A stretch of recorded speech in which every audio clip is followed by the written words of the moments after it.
joining me for all the chat, I'm delighted to say, is Philip Ingrams, MBE, rather conveniently on a day when we are discussing intelligence and security threats and what on earth is going on with international espionage. Just happens to be a former senior military intelligence officer. Good morning to you. Good morning. I know nothing. I deny any knowledge. I can't say a thing. The torture will now begin. Now, I'm going to put the question to you, but I'm going to put it to the audience first and give them the number, just a reminder, because the Prime Minister, the Civil Service, and apparently the Crown Prosecution Service don't appear to know whether or not China is a threat to Britain's national security. So my question to you, my lovely audience, is do you think China is a threat, and why? And what do you think on earth is going on in this China spy case? Bearing in mind the two men who've been accused of a crime have denied said they are innocent, they've denied any guilt, and that case has collapsed. But give us a call on 0344 499 1000, text the word talk in your message to 87222. Get in touch with us on X at Talk TV. Calls are charged at the national rate. Text costs £1, standard network rate message. We'll get your calls very, very soon. So, Philip Ingram, is China a threat to Britain's national security or not? Yes. It is. There we are. And moving on with the show. Right. So we don't have to discuss this anymore. It is, without doubt, one of the bigger threat actors that are out there. Its primary collection task or a priority is getting economic advantage. China is the second largest economy in the world. UK is the sixth largest economy in the world. It's got links to the United States, links into EU and everything else, and China wants to try and exploit that to gain further economic advantage for itself. At the same time, it's then looking for political advantage and military advantage in a lot of what's going on around the world. Well, I mean, again, and China won't be the only country doing that. Oh, there's no every country does it to every other country. Wait a minute, but I mean that they, obviously, Russia's doing it, Iran's doing it. Oh, come on. We've seen evidence recently that we've got America spying on Germany, for goodness sake. I mean, everyone's spying on everyone. Yes, so let's not pretend this is what countries do. Correct. But particularly when they are hostile nation states. But here's the thing.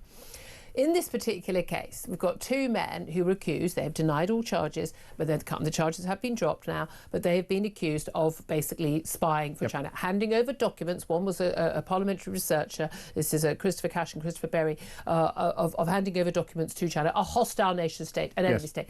And the whole case seems to hinge on whether or not, at the time these alleged crimes took place, whether or not China was deemed an enemy state. Now, the law has been changed in recent years, in the last couple of years, which changes it. So to prosecute someone under effectively the Official Secrets Act, it has to be handing documents to an enemy state as opposed to just sort of any other state that we're having problems with. That seems to be the crux of the matter. But it all comes down to who knew what when and who had what meetings, because we've got a Prime Minister who appears to be at odds with the Director of Public Prosecutions, that's Stephen Parkinson. Given that the Prime Minister is a former Director of Public Prosecutions, the person in charge of the Crown Prosecution Service, that's quite something. We've got two other former Directors of Public Prosecution who've also basically backed the current one. He seems to be in dispute with the Civil Service after one of his ministers, Security Minister Dan Jarvis, earlier this week, basically came out and went, oh, no, this decision wasn't made by the National Security Advisor, the political appointee, the special advisor, who is Jonathan Powell, but by the Deputy National Security Advisor, a civil servant, long-standing Matthew Collins. Now, the trouble we've got here is that Matthew Collins appears to be very well respected within the civil service and very well respected by the last Tory government and by many current figures within the Labour government. And so we're getting a lot of information that's coming out here and there.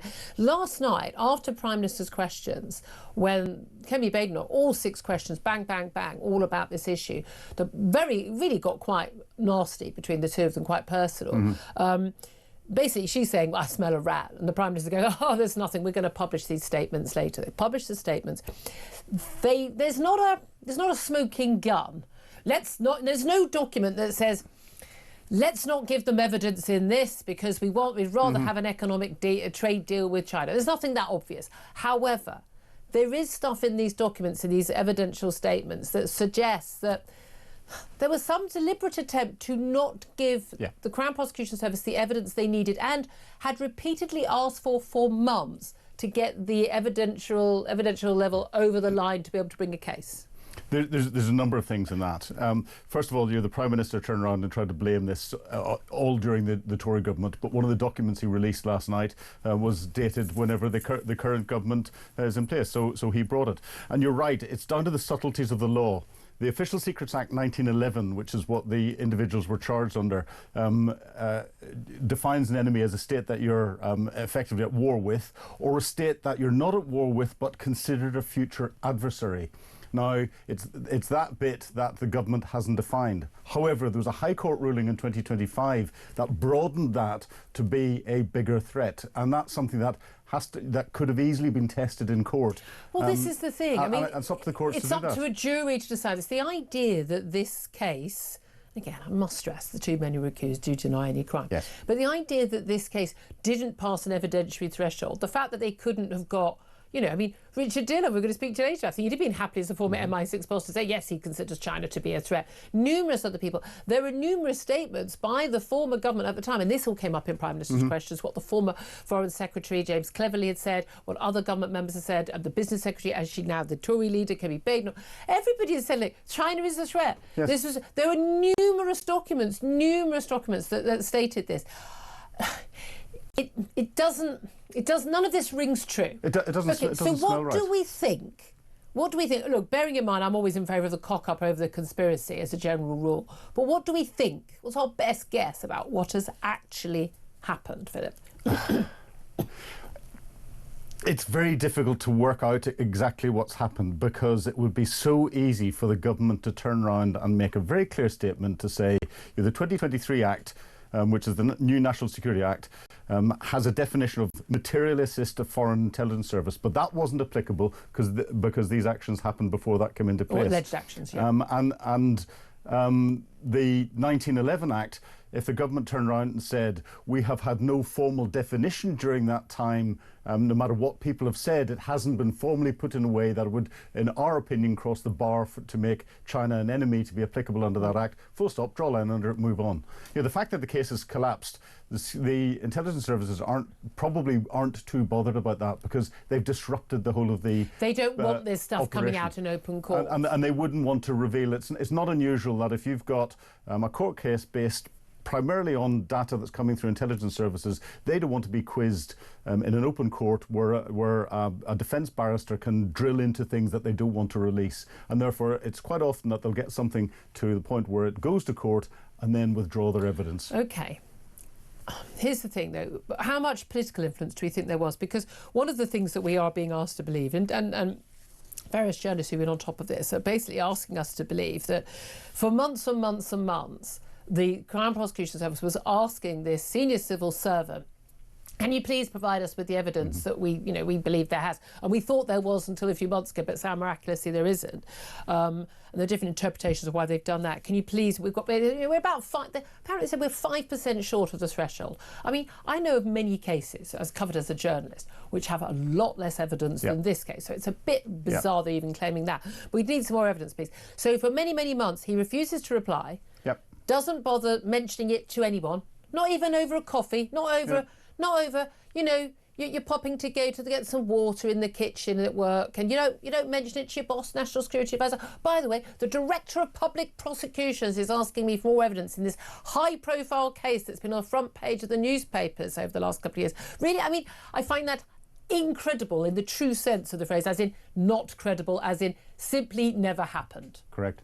Yes. There is something going on that is covering this up, and the fact that the Deputy National Security Advisor did not seek advice from his boss is just wrong. You'll have sought advice from a number of different people. The fact that he'd be crazy not to, even just to protect himself. Oh, very much so. And he's competent, and he knows that. And the Security Minister stood up in Parliament and made a statement about this, and then less than 24 hours later, it was proven that he hadn't brought out some of the detail that then came out. And then the Prime Minister says we can't release the evidence, and then he goes and releases the evidence. The government is tying itself in knots here, which all points to there being something that they're trying to hide. And they're trying to cover up. Could it be as simple as, look, they didn't want this case to go forward because they genuinely thought that it's not going to serve any purpose, and it's going to anger the Chinese. We've already sorted these guys out if they believed they were guilty, and we'd rather get a trade deal because trade is vital to us. And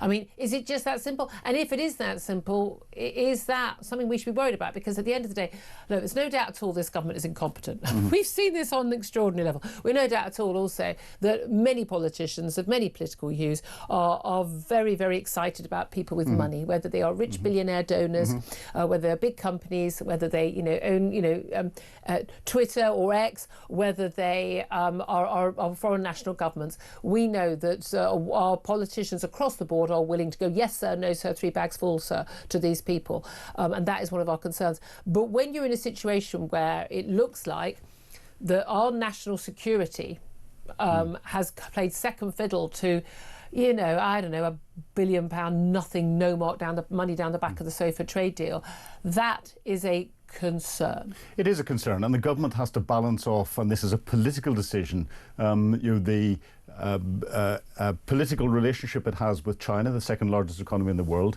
and ourselves, the 6th largest economy in the world, and both permanent members of the Security Council of the United Nations. So it has to do that, but it then has to balance off our relationship with the United States and look at what's going on there. And we are out of step with the United States' view on China and what's going on at the moment. So the government is in a very difficult position and has got a very difficult balancing act.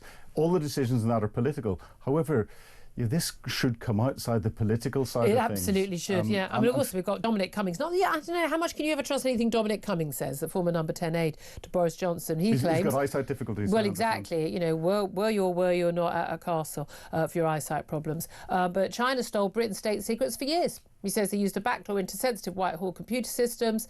The Chinese were allowed to buy a company that controlled a data hub used by government departments to exchange information, including highly classified projects, not some of the most super highly classified, but they basically accessed it for absolute years. So while we're a bit worried about 2 men who've been accused of passing a couple of documents over, you've got to wonder.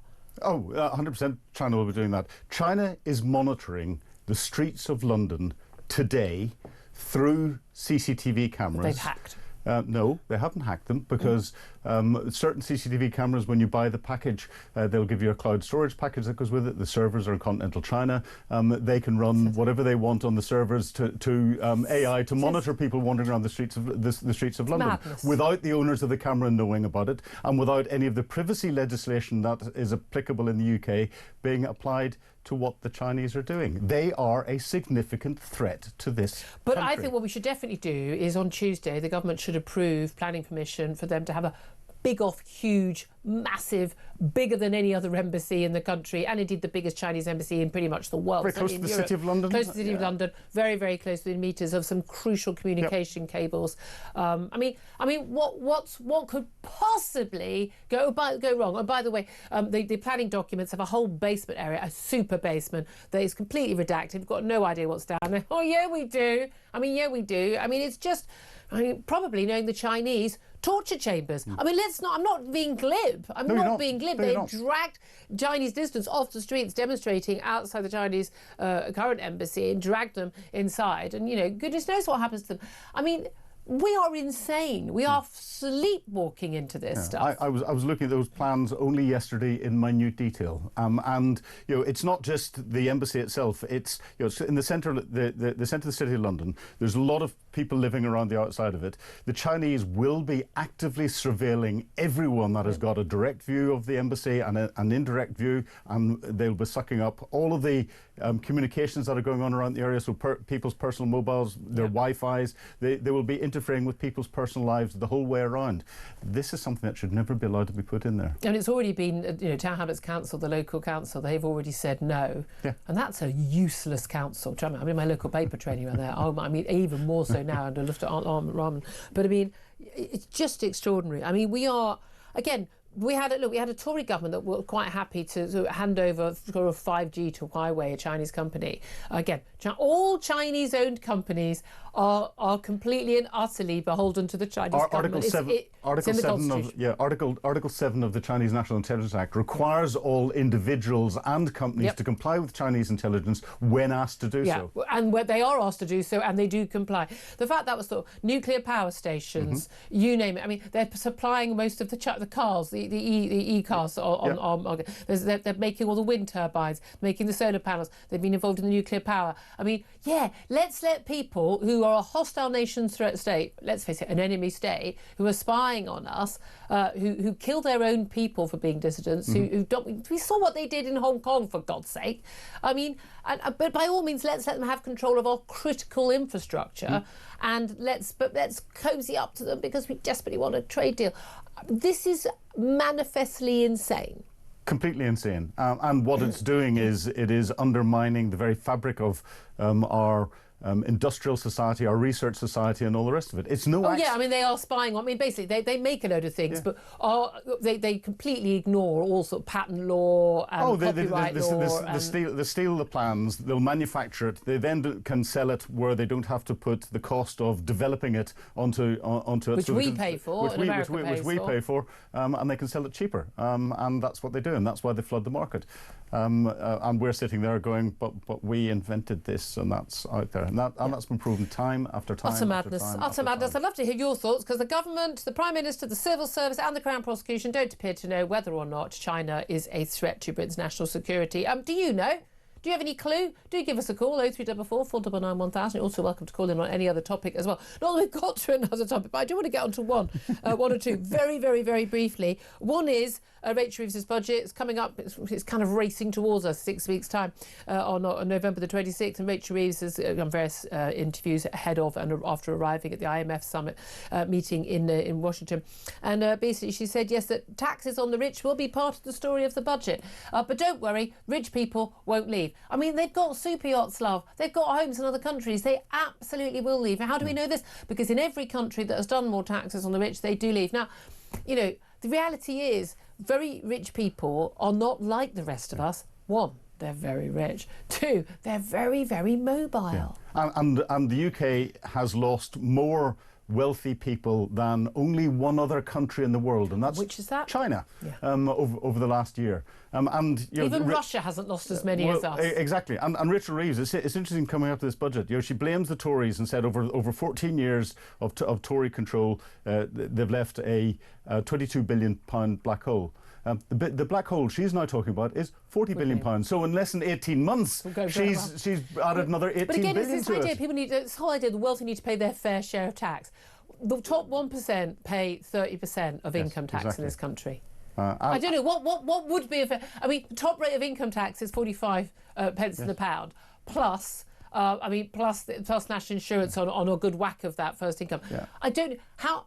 I mean, is that not enough? Is that not enough? And then the wealthy people tend to be running companies that are employing lots of people and are paying more tax. They tend to buy lots of high net worth goods, so they pay an awful lot of VAT. They tend to buy big houses, so there's stamp duty and everything else. They're spending money all the time. But this is a crucial thing for me as well. I know a lot of people who are very rich. I know a lot of people who are probably going to be hit if there are wealth taxes. The thing is, to a man and a woman, they've done it on their own. They come from ordinary background. Now, there are plenty of rich people who've inherited things, but they're not, But that's not the majority. They're not the majority. And even in America, and again, as well, and as well, most people, they've done it on their own. If someone has got wealthy and has done well because they have worked really, really hard, and I mean the stress levels that they mortgage their home to start a business. They made something or provided a service that we want to buy.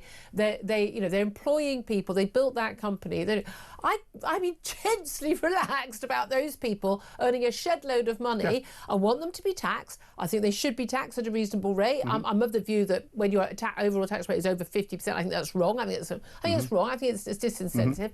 But they're already paying a hell of a lot of tax, and we need them to stay here, and they will leave. I know people who have left. We know what happened when France put in a 70% tax on a higher income. Literally thousands of the wealthiest people left. They leave the country and they don't come back until that tax disappears, and so you lose all of their taxes. It's absolute madness. I mean, but they're going to do it anyway. Just finally, one other thing. Prince Andrew, Virginia Giuffre, late Virginia Giuffre, who was a victim of Jeffrey Epstein and many of the men that he flew on his was it Lolita Express and went to his Rape Island. Let's call it what it was, Rape Island. And she's always claimed that she had sex with Prince Andrew on 3 occasions when she was 17 years old, not below the age of consent in this country, but she says she was trafficked by Prince Andrew, and she was told she'd done a good job and was given money even after having sex with Prince Andrew. He's always denied having sex with her, and denied that he ever met her, despite the photograph of them together with Ghislaine Maxwell, now behind bars for her role in those crimes. But also, of course, he never had sex with her, but he paid her about 10 million quid. The way you do to people you've never met who claim they've had sex with you. She's got a new book out. It's her memoirs. It's out after her very sad suicide. A very common thing, sadly, among victims of sexual abuse, and a very troubled woman, as you would be after that life. But she says Prince Andrew felt sex with me was his birthright. This story will not go away. Correct. But neither will Prince Andrew. He refuses to skulk into the background. He clearly still thinks he's done nothing wrong, despite paying 10 million quid to the woman who claims he did. Yeah, and this is where his brother, the King, I think will stand up and push him even further back. But it was interesting to see the body language between Prince Andrew and Prince William when they were together last. It's quite clear that if the King doesn't step up, whenever Prince William becomes king, he will make sure that Andrew is put into the Tower. Yeah, absolutely.